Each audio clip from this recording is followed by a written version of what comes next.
வணக்கம் நண்பர்களே, நாங்கள் இந்த காணொளியின் மூலமாக மாணவர்களின் பலம் மற்றும் பலவீனம் என்பவற்றை எவ்வாறு இனங்காண்பது தொடர்பாக அறிந்து கொள்வோம்.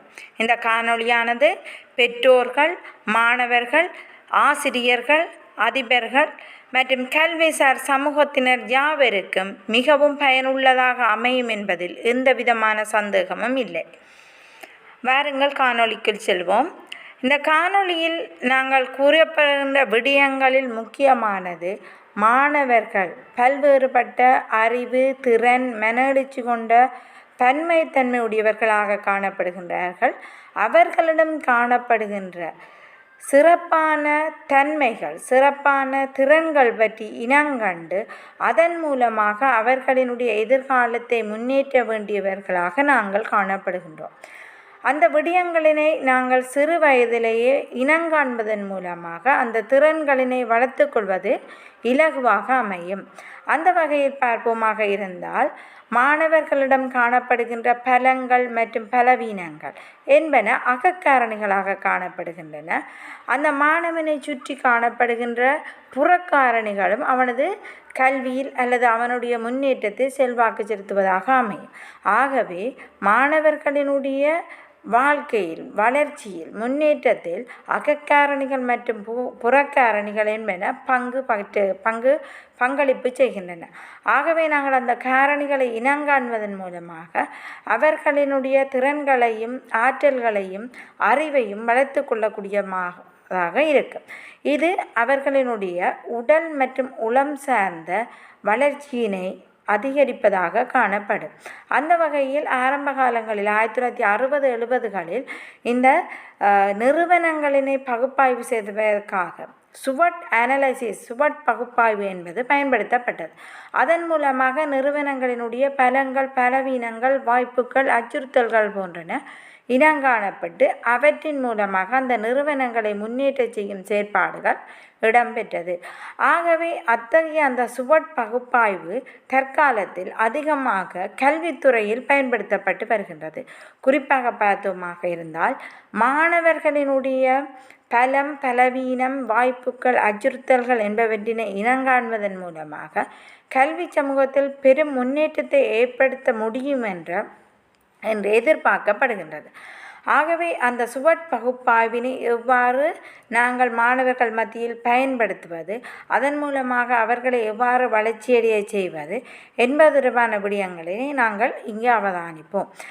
SWOT பகுப்பாய்வின் மூலமாக நாங்கள் ஒரு விடயத்தினை, ஒரு மாணவரினை அணுகுவதற்கு முன்பு அந்த மாணவனினுடைய இலக்கு, அதாவது நீண்டகால இலக்கு எது, அந்த நீண்டகால இலக்கினை அடைவதற்கு மாணவன் எவ்வாறு குறுகிய கால திட்டங்களினை, குறுகிய கால நோக்குகளை கொண்டிருக்கின்றான் என்பது பற்றி தெளிவினை பெறுதல் வேண்டும். குறுகிய கால இலக்குகள் படிப்படியாக நிறைவேற்றப்படுகின்ற போதுதான் நீண்டகால இலக்குகளினை அடையக்கூடியதாக இருக்கும். ஒரு மாணவனுடைய நீண்டகால இலக்கு வைத்தியராகவோ அல்லது பொறியியலாளராகவோ அல்லது ஒரு விஞ்ஞானியாகவோ ஆக வேண்டும் என்று சொன்னால், அந்த பெரிய இலக்கினை, அதாவது நீண்ட இலக்கினை அடைவதற்கு குறுகிய காலத்தில் ஒவ்வொரு தவணை பரீட்சைகள், ஒவ்வொரு மாகாண மட்ட பரீட்சைகள், பொது பரீட்சைகள் என்பவற்றில் அவன் பெறுகின்ற பெறுபேறுகள், இவற்றின் அடிப்படையில் அவன் பல்கலைக்கழகத்துக்கு தெரிவு செய்யப்படுதல், பல்கலைக்கழகத்தில் பல்வேறுபட்ட பரீட்சைகளில் சித்தியடைதல், இவ்வாறு படிப்படியாக அந்த இலக்குகளினை அடைவதன் ஊடாகத்தான் அவனது நீண்டகால இலக்கினை அடைய முடியும். ஆகவே இந்த அவனது இலக்கினை அடைவதற்கு எவ்வாறான பலங்கள், பலவீனங்களை கொண்டிருக்க வேண்டும் என்பதனை இந்த SWOT பகுப்பாய்வின் மூலமாக நாங்கள் அறிய வேண்டும். அந்த வகையில் பார்ப்போமானால், மாணவரிடத்தில் பல்வேறுபட்ட பலங்கள் காணப்படுகின்றது. குறிப்பாக பார்த்தால் அறிவு, திறன், தர்க்க ரீதியான சிந்தனை, தொடர்பாடல் திறன், தொழில்நுட்ப திறன், கிரகித்த திறன், ஞாபக சக்தி என்பவற்றை குறிப்பிடலாம். சில மாணவர்கள் இயல்பாகவே ஞாபக சக்தி அதிகமானவர்களாகவும் தர்க்க ரீதியாக சிந்தித்து முடிவெடுக்கக்கூடிய தன்மையுடையவர்களாக காணப்படுவர். சில மாணவர்களிடத்தில் தொடர்பாடல் திறன் மிகவும் இலகுவானதாக காணப்படும்.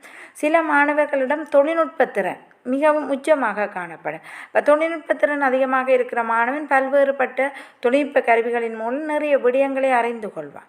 பலவீனம் என்று பார்க்கின்ற போது மனவெழுச்சி பிரச்சனைகள், சில மாணவர்களிடம் தாழ்வு மனப்பான்மை, கூச்சம் போன்ற மனவெழுச்சிகள் காணப்படும். உடல்சார் குறைபாடுகள் காணப்படும். விளக்கமின்மை, சோம்பல், போதைக்கு அடிமையான பலவீனமான நிலைமைகள் கூட காணப்படும். சில மாணவர்கள் சிறு வயதிலேயே போதைக்கு அடிமையாகி விடுவார்கள். சில மாணவர்கள் அதிகாலையில் எழும்பி படிப்பதை பெரிய துன்பமாகவே நினைப்பார்கள். சில மாணவர்களுக்கு எவ்வளவு தரம் திருப்பி திருப்பி சொன்னாலும் அவர்களுக்கு விளக்கமின்மை காணப்படும். சில மாணவர்களுக்கு படிப்பதற்கான உடற்சார் குறைபாடுகள், அப்போ கண் பார்வை குறைபாடு, கைகள் கால்கள் பலவீனமான நிலைமைகள் காணப்படும்.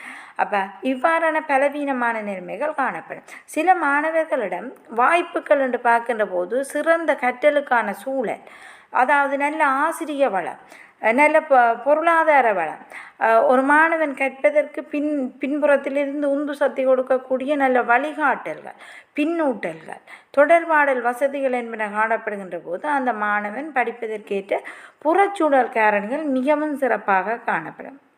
குறிப்பாக பார்த்தோமாக இருந்தால் நல்ல வசதியான மாணவர், பொருளாதார நிலைமையுடைய மாணவர்கள் பொருத்தமான கற்றல் சூழல்களை ஏற்படுத்தி கொண்டு நல்ல ஆசிரியர்களை வைத்து கொண்டு தொடர்பாடல் வசதிகளை விருத்தி செய்து அதன் மூலமாக உலகத்தின் எங்கு இருந்தாலும் கூட பல்வேறுபட்ட விடயங்களை அறிந்து கொண்டு அதன் மூலமாக தமது இலக்குகளை அடைய முற்பட்டு கொண்டிருப்பார்கள்.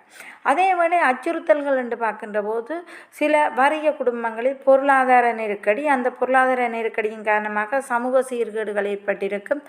குடும்பங்களில் பல்வேறுபட்ட பிரச்சனைகள், தாய் தந்தை பிரிவு, வேலைக்காக தாய் தந்தை பிரிந்திருக்கின்ற நிலைமைகள், இவ்வாறான நிலைமைகள் படிப்பதற்கான நெருக்கடிகளை ஏற்படுத்தும்.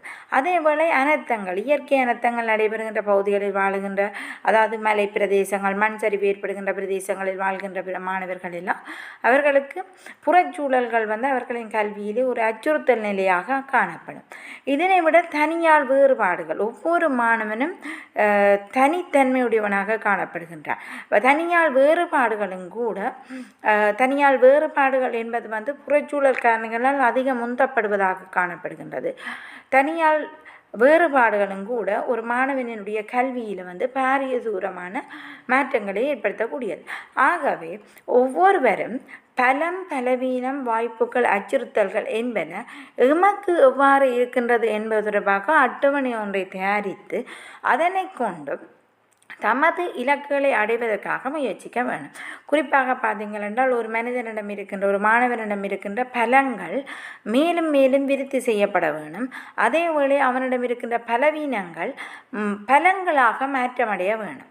அதே மாதிரி வாய்ப்புகளை மிக உச்சமாக பயன்படுத்துவதோடு இருக்கின்ற அச்சுறுத்தல்களை, அதாவது புறச்சூழலால் ஏற்படுகின்ற அச்சுறுத்தல்களை எவ்வாறு முறியடித்து அவற்றை வாய்ப்புகளாக பயன்படுத்தி எவ்வாறு தமது இலக்குகளை அடைய வேண்டும் என்பது தொடர்பான விழிப்புணர்வினை பெறுவதற்கு இந்த SWOT பகுப்பாய்வு மிகவும் பயனுடையதாக காணப்படும். ஆகவே ஒவ்வொருவரும், அதாவது மாணவர்கள் மட்டுமன்றி எல்லா தரப்பினர்களும் இந்த SWOT பகுப்பாய்வினை செய்ய முடியும். ஒரு ஒற்றையை எடுத்துக்கொள்ளுங்கள். அந்த ஒற்றையை 4ஆக பிரித்து பலம், பலவீனம், வாய்ப்புகள், அச்சுறுத்தல் என்று எழுதிக்கொண்டு அதன் மூலமாக உங்களிடம் இருக்கின்ற தனிப்பட்ட விடயங்களினை அதில் குறித்து கொள்ளுதல் வேண்டும். அவ்வாறு குறித்து கொண்டதன் பின்பு உங்களுடைய விருப்பம், அதாவது உங்களுடைய எதிர்பார்க்கின்ற இலக்கினை அடையக்கூடியதாக இந்த SWOT பகுப்பாய்வு காணப்படுகிறதா என்பதனை நீங்கள் பரீட்சித்து பாருங்கள். இவ்வாறு செய்வதன் மூலமாக உங்களுடைய இலக்குகளை மாற்றியமைக்க வேண்டும் எனில் மாற்றியமைக்கலாம். அல்லது போனால் உங்களுடைய இலக்குகளினை தொடர்ச்சியாக மேற்கொள்வதற்கு இந்த SWOT பகுப்பாய்வின் உதவியோடு பல்வேறுபட்ட முயற்சிகளினை நீங்கள் மேற்கொள்ள முடியும். இவ்வாறு நீங்கள் முயற்சிகளை செய்கின்ற போது நிச்சயமாக உங்களுடைய குறுகிய கால இலக்குகள் அடையப்பட்டு அதன் மூலமாக உங்களுடைய நீண்ட கால இலக்குகள் நிச்சயமாக அடையப்பெறும்.